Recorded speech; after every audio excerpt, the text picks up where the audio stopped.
ইসলাম গ্রহণ করার অর্থ কি? আগে যা ছিল সব বর্জন করা।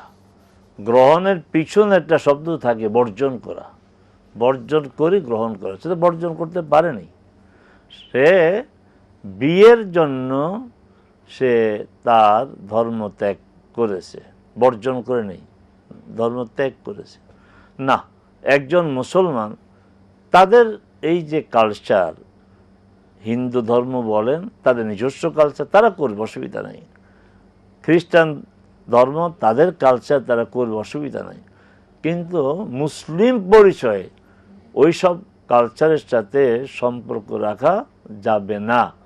অতএব সে যা করতেছে এটা ইসলামের সাথে সাংঘর্ষিক, তাকে আপনারা বিরত রাখার চেষ্টা করবেন যদি সে সত্যিকারভাবে ইসলাম গ্রহণ করে থাকে। আপনাদেরও দায়িত্ব ছিল তাকে ইসলামটা ভালো করে বোঝানো। রাইট।